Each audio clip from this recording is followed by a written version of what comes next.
Melody is one of my favorite ice creams ever, and this is Mike. He is the man behind it, the founder, the creator. We're gonna talk to him, but first, tell us, who is Melody?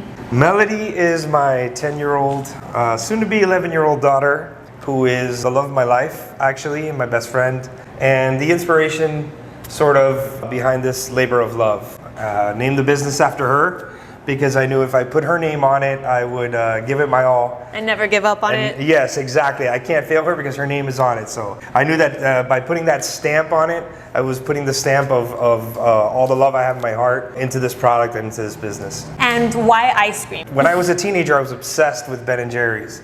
And Same. So what I did was I used to buy those little boxes of plastic spoons at Publix, and I'd keep them in a Ziploc bag in my glove compartment in my car when I was in high school, so that I wouldn't even have to wait to get home to eat the ice cream that I bought at Publix. I loved it, so I've always been an ice cream fan. So that's really where it came from. That and the idea that Elena and I had. Well, Elena, I know that Elena, she was someone whom you were engaged to in the past. She played a very important role into Sweet Melody and the creation of it. What was the relationship like? And initially we bonded over our love of cooking. She was a professional, or soon to be professional, and I was just somebody who did it as a hobby and was trying to get better at it. We always were looking for something to do together. We loved being together, so we hatched up an idea to do a Cuban-inspired ice cream, which is our heritage. At the time, that hadn't been done really in the way we wanted to do it, and so the first flavor that we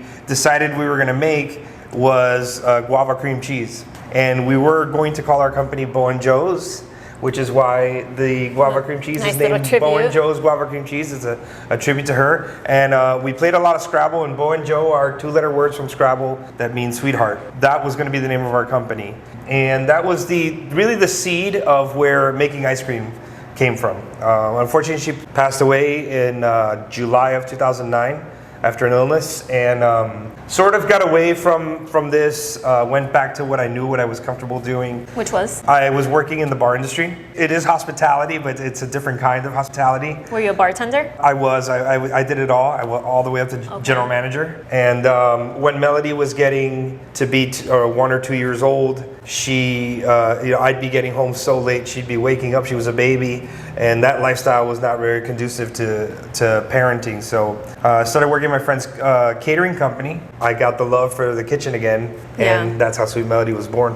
Wow. How many years, though, after Elena's passing, since this was going to be your business with her, something that you guys were doing mutually, how many years did it take you to kind of then resume and decide that this is what you did want to go after indeed?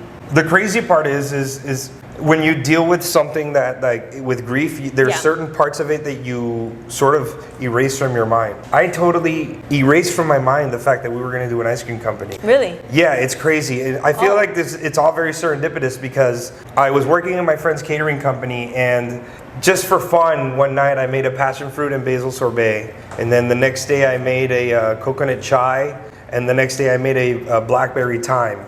The little more exotic flavors than what we do now, but this is kind of stuff that I love to do. You have pretty exotic flavors. Yeah, that's true. They're very unique. That's true. Let's let everyone know. And so either way, I took those to the kitchen, and all my coworkers at the catering company loved it, and I just kind of got the bug, and I sketched out a pint that said Sweet Melody for whatever reason, and that was it, and I still have that sketch. You didn't always have this beautiful store in Coral Gables and the one that you have in Sunset. You actually started working out of your house and selling ice cream there. Yeah, I started working out of my house. I learned through books and the internet, and you can only learn so much because nobody's going to tell you exactly how to make their secret. But I made a lot of really bad batches of ice cream that my family probably told me was really good just to be nice. And I can't imagine any of them being bad. Yeah, you got to start somewhere. You got to start somewhere. And a lot of them. So that's kind of how it came to be. At first, it was just friends and family selling out of the house. My mom telling her friends, and my dad telling his friends, and my friends from high school. Yeah. By the way, shout out to a lot of my friends from high school. Were very supportive in the early days. So shout out to all of them. You know who you are. So you spent how many years working out of your house selling the ice cream? Almost four. Almost 4, and then within those 4 years, you even had a great opportunity to start selling to the Dolphins? Yes, so at Dolphin Stadium, which I think has been renamed, but for the 18-19 season, We were at Dolphin Stadium in the VIP suites, so even the owner got to try our ice cream.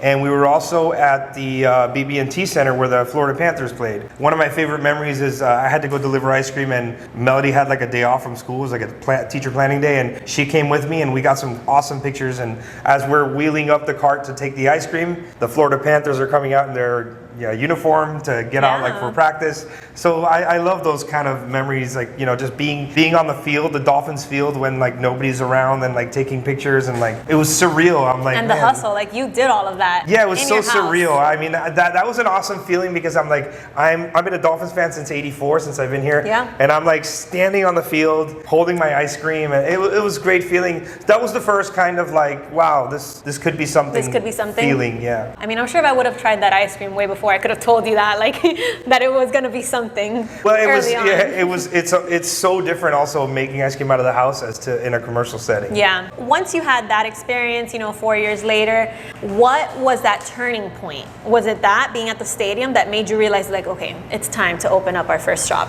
Well, yeah, there was a couple of turning points. Dairy is heavily regulated, so it got to a point where it was becoming too known to just be working out of the house. And did you have another job at the time? Or were you just doing the ice cream? I was just doing the ice cream because I'm a musician, so I was doing gigs on the weekends to kind of pay my bills. So I've been doing that for 20 years, and I had a lot of friends that... What do you play? I sing. I play the keyboards, play the guitar. Yeah. Wow. So I had a lot of friends that would book me for gigs, and they would pay well, and that was enough to just get me by. And then the ice cream did make some money, especially that year. That year we did okay. Of course. So I was supporting myself that way. And as luck would have it, a spot became available in West Kendall that had been previously like a Cuban pizza shop. It had a grease trap, so it was kind of almost turnkey in that sense. We did have to rebuild it and turn it into a little ice cream factory, which is still there, and that's where we make all the ice cream. That's the main one. Yeah, so the ice cream that you see here and any other future store is made out in West Kendall. Okay, yeah, and that's where I always order from, Uber Eats. Yeah, there you go. Almost every weekend. And also DoorDash. So. And DoorDash too, don't forget. Yeah. I'm interested though. You said that you sing and you're a musician. Yeah. Do you still play? Yeah, very rarely these days. I haven't done a gig since February, but there's a reason why my daughter's name is Melody. So I was just about to say that. Like, was her name Melody because you play the music, and then Sweet Melody, like a nice tune? And her mom plays the bass guitar, Melody's mom. So it was only natural that our daughter be named Melody. Yeah, it makes perfect sense. Yeah, and I've always I've had that name in my head for like such a long time. Oh, it's a great name, and it goes well with the ice cream and everything. How's your relationship with your daughter? I'm sure you guys are extremely close. We are very close, although she's a preteen now, so it's not the same as when she was 5 or 6. It's the same in the sense that the bond and the love is the same, but the attitude, the way she shows it is not the same. It's not the same. But we're best friends. We live together. When she's here, whenever she's at the shop, she's such a people person. She's so outgoing. Her favorite thing to do is grab a tray, fill it with samples, and hand it out to people. She'll go to the businesses next door. There's a Pizza Hut down. She goes all the way down to Pizza Hut with the tray. She loves doing that. You're teaching her great skills already. What I want to teach her the most is perseverance, because we've been through so many challenges, and I feel like the challenges are what make you who you are. And I want her to learn that perseverance. I always tell her never give up, to the point where she just gets tired of hearing it. I'm like, Melody, what do I always say? She's like, never give up. Yeah. At that age, now it's never give up, but maybe in 10 years, my hope is that it's never give up. That kind of attitude. So is this going to be her ice cream shop one day? Oh God, I hope so. Yeah. I mean, I would never force it upon her. I'll support her in anything she does. She's really into the arts. She's a great singer. If she wants it, it's hers. Yeah. Even if she doesn't want it, it's hers. I mean, it's hers. She doesn't have to run it, but she'll have it. Oh, that's amazing. And then I'll go off somewhere and be like, don't call me for 6 months. I'll be in an island somewhere. Yeah. But that's the dream. That's the dream. I can see it happening. Yeah. You mentioned challenges. What are some of the biggest challenges that you've faced after opening Sweet Melody? Well, we opened a store in Palmetto Bay that closed down, so that was a challenge. But that was already like a few years into it. That was last year, actually, at the end of last year. When it closed?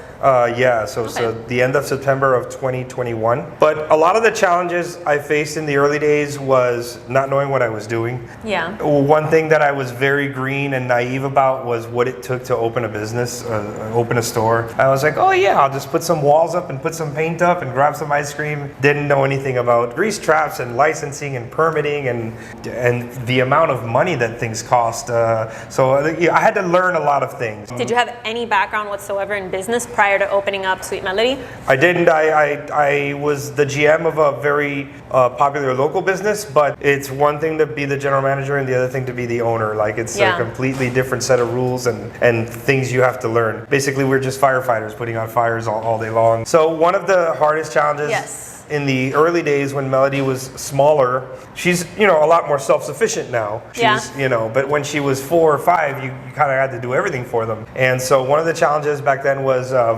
with ice cream, you have to make it the night before, let it set, and then make the ice cream itself and then let that freeze overnight. So it's not a product like that you can make and within a couple of hours it's ready to go. Okay. So a lot of times if I had to make the ice cream and let it set, I'd have to keep working through the night. Melody would be on the couch, watching My Little Pony or whatever, and I'd be in the kitchen making ice cream. Yeah. She'd go to bed, I'd be working till like 5 a.m. and then I'd have to get up at 8 to take her to school. Yes, it's safe to say that you didn't sleep. Yeah. At all. Yeah, I've always been a bad sleeper anyways. And when you're working and your body's active and you're not doing that wind down routine before bed, it gets rough. So that was a big challenge because then it would be like, the alarm would set to take her to school and I'd have to start all over again. So it was exhausting, but I mean, there's really no other way to do it unless you have $3 million at your disposal or whatever. There's no other way to do it other than sweat equity, the grind. And you started from the ground up, right? It's not like you didn't have an investor or anyone helping you. It was with the money, I'm guessing, that you made from selling ice cream at home and just working your way up? Yeah, in fact, a lot of companies start with some sort of capital infusion or savings. I actually started in debt, so I was the other way around. I think it's just been like, I don't know if it's naive or just, but it's just this unwavering belief that there was no option of failure. And I think that's what's kept me going. And probably subliminally it's because my daughter's name is on it. Mm-hmm. It never felt like that was ever gonna happen. Even during our darkest times, when we've faced all kinds of really strong challenges, it's never dawned on me or crossed my mind.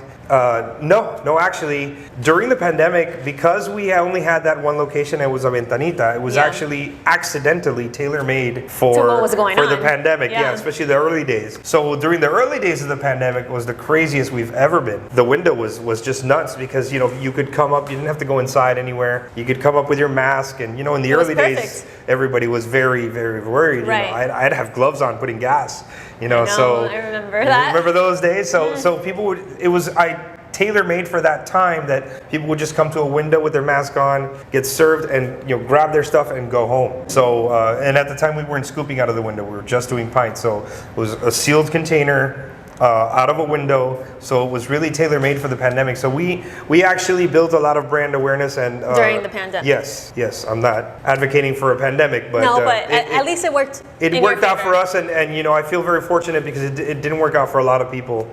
That was hard for our industry. Yeah. So I'm super blessed. Just another one of those blessings that we were able to power through that, and not only power through it, but actually, thrive during that time. Yeah, and actually even open up a new place. So your biggest challenges actually came before all of that. Yeah. I mean, and the process of learning how to start a business and taking care of my daughter and when we were, again, this is where the naive part comes in. When I was working out of the house, she would see me work, and I'd tell her, once we have a store, things are going to get so much easier.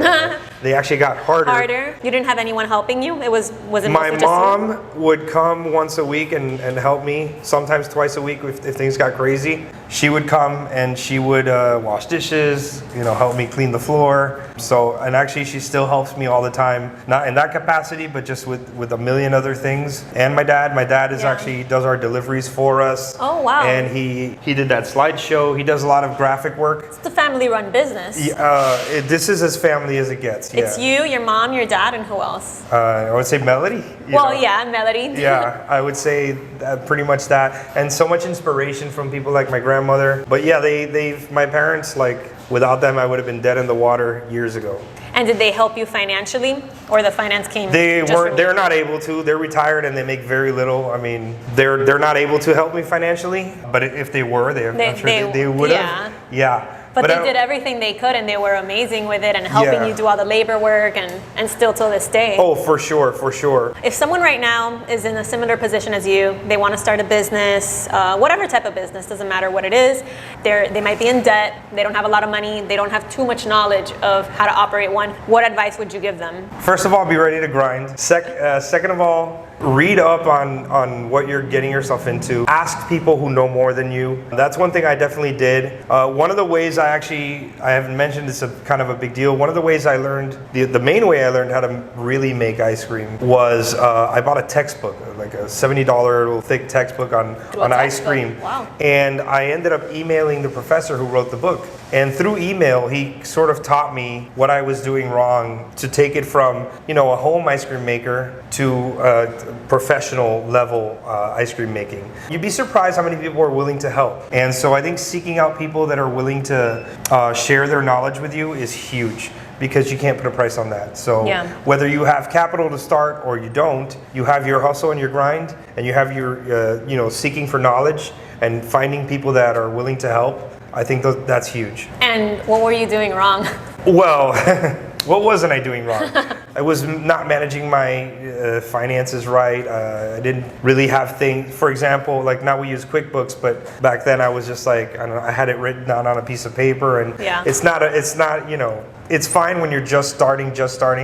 A lot of the process to ice cream making, once I started emailing with this professor, I was like, my God, there's so many easier ways to do this than what I'm doing right now. I mean, you're doing it the long way, the way that you do it, right? And the equipment, obviously, I had a little tabletop, two tabletop machines at one point. It was wild what I was able to make out of that, but I was doing a lot of that stuff wrong. A lot of the business stuff. One of the biggest mistakes I made in my life was not getting things in writing. So if I could give one piece of business advice to anyone, is get everything you do in writing in any kind of business transaction, no matter what it is. I highly recommend it. Yes, it's very important. Make sure people don't backtrack and say, I didn't say that. Yeah, and the thing is, we do this for the love. Like, I love ice cream. I love that I have a company named after my daughter. At the end of the day, it is a very real business, and there's a very real business side that comes with that. My naivete was to sort of wish that didn't exist, but it does, and you have to face it. And that's why I recommend you do your homework, do your due diligence, ask around, and always get everything in writing, because the business world can be crazy. Yeah. My favorite part. Yes, the ice cream itself, everyone's favorite part. Tell us about the flavors. How do you come up with these extraordinary, wild flavors? A lot of the flavors are based on my heritage and where I come from. I'm Cuban, and I was born in Cuba. How old were you when you got here? I arrived in Miami in 1984, and we actually lived right down the street on the June and 11th Street. Came back full circle. Yeah, right? It's crazy. So I've been here a very long time, close to 40 years. So a lot of these flavors, guava cream cheese, for example, I'd come home from school, and my parents were working, so my grandmother pretty much was the one who raised me. I'd come from school, I wanted a snack. It was Cuban crackers with guava and cream cheese. Malta con leche condensada. That's super This is Cuban. My grandmother's favorite drink, and into her 90s, she was drinking one of these every single day. So her flan recipe, which is up there, So a lot of the flavors come from my heritage. And that being said, sometimes they come from accidents. One of our most popular flavors is Flowers and Fruit Loops. It's a lavender scented ice cream with crunchy Fruit Loops clusters. Oh, it's one of our absolutely most popular flavors. And what happened was a hotel had asked me to make a lavender flavor for them. And when I made the ice cream base and I tasted it, I was like, wow, this tastes like the milk at the bottom of a Fruit Loops bowl. Yum. And what if I added Fruit Loops to this? So we baked them in the oven with some butter and some other stuff so they could stay crunchy. And that flavor was born out of pure accident. So they come in many different ways. And a lot of ideas. And so do you go home and experiment with different ingredients and see what you come up with? Yeah, well, now I don't do it so much as at home. I did recently, we have brownies here now. We're doing brownie sundaes, by the way. And the recipe that we're using, I did work on that one at home with Melody, actually. So she had input in that one. yes. Actually, she was the taste tester, and she did make a few comments and tweaks and adjustments. So that's really awesome. That's cool. So yeah, very rarely do I do stuff at home. Mostly we do it in the test kitchen in Kendall. But that's really special because that was like, last week we got to make some brownies at home, and I was like, yeah, they're not. She's used to box brownies because she's a kid. I'm like, these are scratch-made brownies. They're gonna be a little bit different. But and she better. gave me her input, and it worked out great. Nice. So how would you describe your ice cream? Someone who's never had Sweet Melody, which you have to, but if you haven't, how would you describe it? All right. Despite my Cuban heritage, this is actually what we call American or New England style hard pack ice cream. So we don't use egg yolks for the most part. I would say 80% of our flavors do not use egg yolks. It's not a traditional French custard base with egg yolks that a lot of people use. This is more this like New England style. So what you see is in that part of the country, which is where they sell the most ice cream in the whole country, actually. It's ice cream made without egg yolks. It's very dense. It's a high butterfat content. It's an ultra premium ice cream. A lot of calories, right? Each one is worth it, I promise. Yeah, trust me. So it's a dense ice cream. We use the best ingredients at our disposal. Obviously, some of the flavors are ingredient driven. Some of the flavors are culture driven, my history, and inspiration even from our city. Like arroz con mango is like. Yeah, that's very. So that's just a Cuban saying. So I had the name before I had the flavor. I'm like, I want to make a flavor called arroz con mangos. How do we do this? I caramelized some Rice Krispies. I did a coconut ice cream. I did a mango jam swirl. Ooh, that sounds good. Yeah, it's a popular flavor. People really like it. I was able to throw a name. So sometimes the inspiration comes from a name. The name comes before the flavor. Sometimes the inspiration comes from something I see or something I have. Yeah. But a lot of it comes, I think, from my subconscious and my upbringing. Wherever your ideas come from, please keep them coming because we love this ice cream. This ice cream is seriously the best. Thank you so much. The ice cream is something I did start, and now most of the ice cream is not even made by me anymore. It's made by my amazing staff. It really does take a village. Yeah. This business is very personal to me, so it means a lot to me to have people on the team to help bring that vision to life. Thank you guys. I appreciate you for having Sweet Melody on your show, and thank you all for watching and for being interested in what we're doing. This is seriously the best ice cream, guys. If you haven't had it, make sure and get it. It's Sweet Melody. You can order on Uber Eats, DoorDash. They have the store in Sunset and this brand new one in Coral Gables, which is beautiful. So it's worth all the calories, trust me. Thank you so much for your time. Thank you for everything. And I love what you're doing. I love the ice cream, and I wish you a lot of success. Thank you so much. Appreciate you. Thank you guys.